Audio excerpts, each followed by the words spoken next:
All right, everybody, what's going on? How y'all doing? Welcome to today's edition of SWAC Talk, the show we cover the SWAC inside and out. And we are gonna do another show like we did last week, where we kind of took a look at people who are closing in on certain statistical milestones. Like 1,000 yards rushing, 2,500 yards passing, 3,000 yards passing, 1,000 yard receiving, things like that. Just to kind of have a little fun and see what's going on with some of these guys individually and give them some shine for having a great season, since we are coming up on the final full well, technically full week of regular season football. And we have 5 games this week, so pretty much everybody but Grambling and Southern are in action. So why not go ahead and recognize everybody? And if anybody is closing in on anything in the next after this week, we'll do another show like this just to kind of have just kind of keep tabs on what's what, because it's always interesting to see how things shape up in these rounds. So as usual, we have our week 13 pick'em contest is active. The link is active. It's on a pinned tweet on my Twitter account, which is Swag Talk 76. Also, it's on my Facebook and Instagram, which are both Swag Talk, and it'll be in the description below. So you can always check it out here. Don't forget to like the video, comment, and share, and subscribe to the channel if you haven't done so already. So definitely thank everybody who subscribed so far, and thank you in advance if you choose to subscribe after this. Wednesday is our week 13 preview. Sunday is our week 13 recap, and Thursday is Swag Smoke live 6 p.m. Central, 7 p.m. Eastern. We may do a live show Saturday night. We always figure that out as we go on Saturday. So let's go ahead and jump into this, man. We're not gonna be around too long. Want to go ahead and bring y'all this and go about our business. So, like I said, last week we'll start with the 1,000 yard rushers. Last week, Irv Mulligan was on. I thought he might be able to get it. I think he needed like 106 yards last week. This week, Bama State did a decent job bottling him up this past season. So now he has 953 yards. So he's 47 yards away from breaking the 1,000 yard mark. He should do that on Saturday against Alcorn, but he still has the SWAC championship game and possibly Celebration Bowl. But I see him breaking it this week, so he should go over 1,000 yards this week. Donovan Eaglin is the only other guy who can possibly break the 1,000 yard barrier. He needs 208 yards. He does have 2 games left. He has a game against Valley and a game against FAMU. So it's within the realm of possibility. He had 145 yards against Pine Bluff.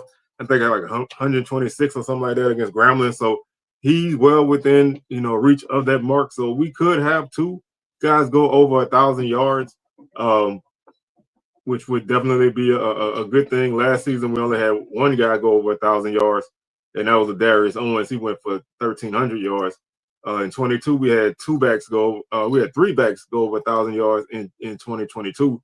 So this year is a little bit more in line with that, and we'll see how that goes. Now, the other milestone I like to recognize in rushing is 750 yards, and there's 3 guys who have a legitimate shot at that.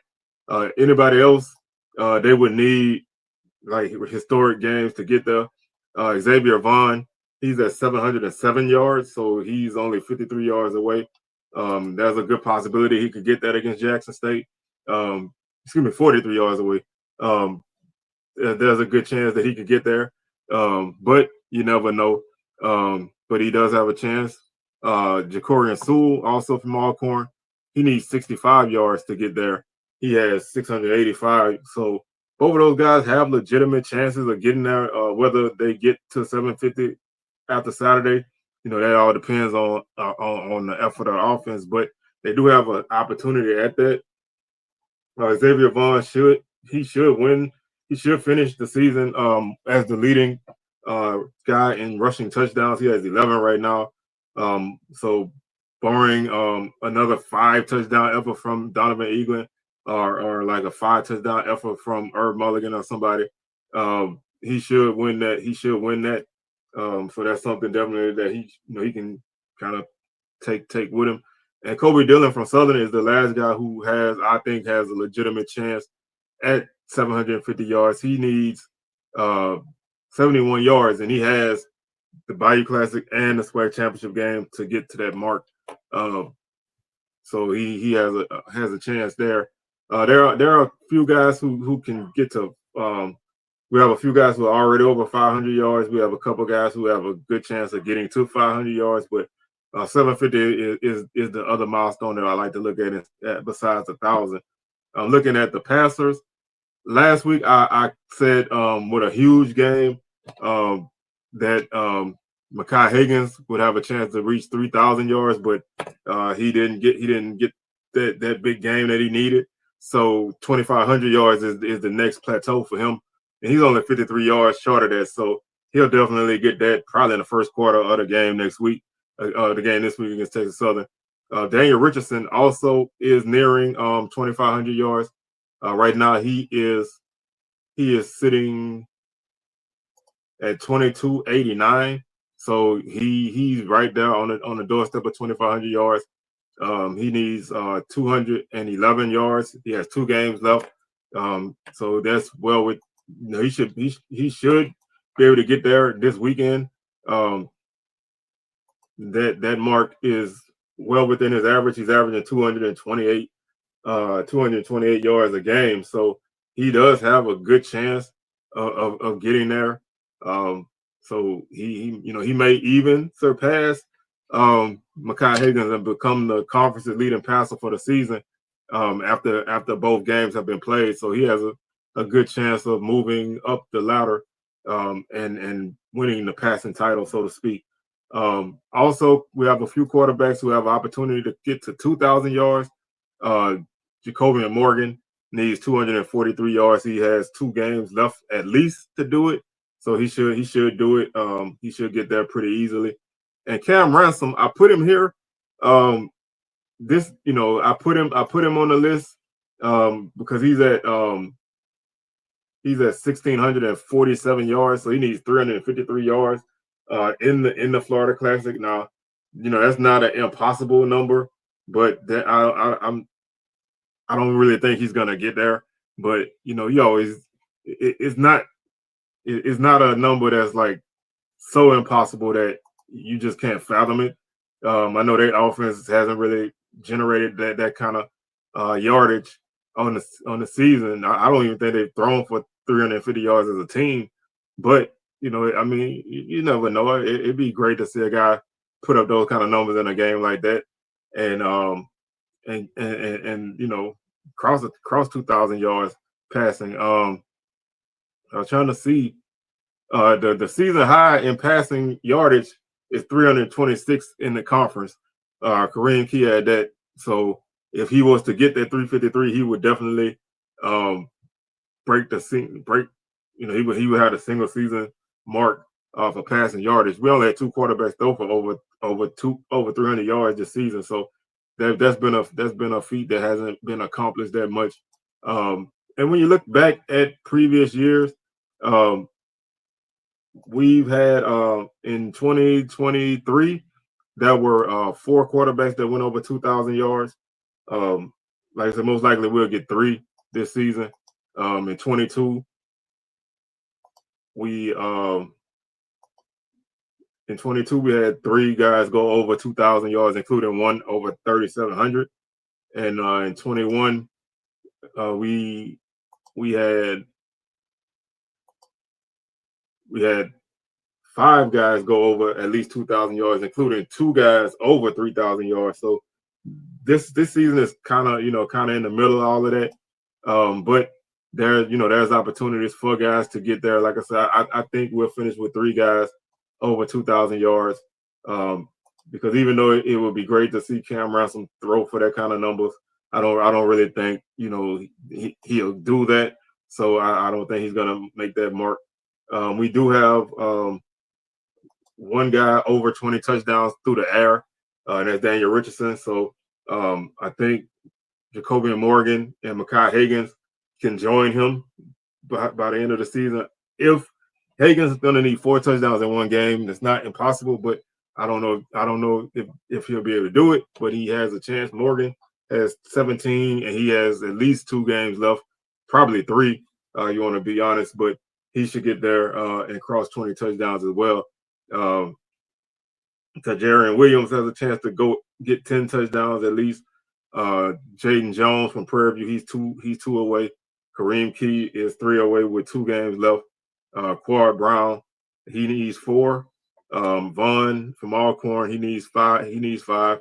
So right now there are a few guys who have opportunity to go over 10 touchdowns through the air. And that's something that we can also keep tabs on. Looking at the receiving mark, of course, Giovanni Gibson has already crossed 1,000 yards this season. He has 1,160. He also has 8 touchdowns, so he has an opportunity on Saturday. If he scores 2 touchdowns to get 10 receiving touchdowns on the season, and definitely cementing a great season for him. In 2022, we had 2 guys with over 10 touchdowns receiving. In 2023, we had no guys go over 10 touchdowns. So he would definitely have a season that hasn't been had in quite some time, especially in the last few years. He's working on a season that hasn't really been done. And in 2021, we had 3 guys go over 10 touchdowns. We had 1 guy over 1,000 yards in 2021. We didn't have anybody last year go over 1,000 yards receiving, and in 22 we had 1 guy go over 1,000 yards. So he's already eclipsed the yardage mark in that range from 2021 to 2025, 2021 to 2023. We had the highest yardage in receptions was 1,021. So he's already passed that mark. 87 receptions is the high in that range. In that time span, 87 is the most. So I don't know if he'll get there, but he has a chance to put up some serious numbers. Right now this season, he has 66 catches on the season. Has a chance to get 70. He's gonna catch more than 4 passes. So he's averaging 6 receptions a game. So he should cross 70 receptions on the season, and he should go over 1,200 yards. Nathan Rembert from Valley, another guy who I think a lot of people don't really know about. He's at 931 yards. So he's averaging 84 yards per game. So an average game for him is going to put him over 1,000. He has 65 catches. So with 5 catches, he can cross 70 receptions, and he's averaging about 6 receptions a game. So an average game for him should put him there. And like I said, Gibson has a chance to cross 70 catches, cross 1,200 yards, and score 10 touchdowns. Jonah Fortillion has 7 touchdowns. So he has the opportunity to cross that threshold as well with multiple games remaining. So that's where we pretty much stand on the receiving part. Like I said, I think Nathan Rembert's going to get his 1,000 yards this week. He needs 69 yards, so I think he can get there. Jamari Gassett, he needs 310 yards. He has 2 games left, so that's not out of the realm of possibility. And Keenan Hambrick also needs 300, and he needs 307 yards to get there, and he also has 2 games left. So both of those guys have a good chance of making it. Other than that, there isn't. There really isn't anybody else that has a chance to get to even 750 yards. So those guys are the tops in the group. Looking at scoring, Gerardo Basel, he should cross 100 points this week with 2 extra points that'll put him at 100 points. So he's definitely going to cross that mark. Other than that, there really isn't anybody who has enough games left to put them over that mark. In terms of touchdowns, like I say, Xavier Vaughn leads the league with 11 rushing touchdowns. So he has 66 points. He could cross 75 points with nine points. Excuse me, with 9 points he could cross 75 points, and that's not impossible. A couple of touchdowns will put him there. Other than that, nobody really has a huge chance at that. Defensively, when you look at our tackle leaders right now, Rico Dozier, Andrew Jones has crossed 100 tackles. He has 112. I think he'll probably have 120 plus at the end of the season. He's averaging 10 tackles a game. So an average game for him would put him over 120 tackles. Rico Dozier, he has 84. So he can get to 100 tackles with 2 average games since he has 2 games left. Demarion Edwards has 86 tackles. It would take a big game for him having only 1 game left to get him there. And those are the only guys who have a chance at 100 tackles, a relatively strong chance. A guy like DeMarcus Cunningham, he has 77. He does have 2 games left, so he has a chance to get there. And a guy and Vince Page from Southern, he has at least 2 games. He could get there as well. So there's a possibility that we could have 4 or 5 guys with 100 tackles on the season, but it's gonna take some work for some of those guys. But some of those guys have multiple games, and we'll see. Tackles for loss, 20 is a good number. Bailey and Givens both have 19, so they should get there. Southern has 2 games left, so Givens should definitely get there. Bailey should get there because he's been rock solid. Jones has 17. That's not outside the realm. That'd be a huge game, but 3 tackles for loss is not impossible. So he has a chance to get there. Traquan Thomas should get over 15 tackles for loss. He's at 14 and a half. Fred Stokes from Prairie View, he's at 12 and a half. He could get to 15 with 2.5 tackles for loss. Demarion Edwards is at 12, 3 tackles for loss in his last game would put him there. Joshua Nobles has 11 tackles for loss. He has multiple games left, so he could honestly cross that 20 tackle for loss mark if he had a couple huge games. A Celebration Bowl run could definitely put him over that mark. But he definitely has a strong chance at 15, and those are the guys who have pretty solid chances there. Traquan Thomas leads the league with 11 sacks. He could, 15 would be a strong number for him. He needs 4 to get there. He does have 2 games left, so anything could happen in those 2 games. Malachi Bailey could cross 10. He needs a half a sack to get there. Joshua Nobles needs 1 sack to get there to get to 10. Kelby Gibbons could get there. He has 8. So those are the guys who have a strong possibility of double-digit sack seasons, and I think that can definitely be a good mark for them. Right now, James Burgess and Edwin Summerall from Alcorn, they both have 4 interceptions. They have a chance to get to 5 if that goes their way. Amon Scarborough also has 3, an interception a game or get him to 5. Wiggins also is at 3. He could get there.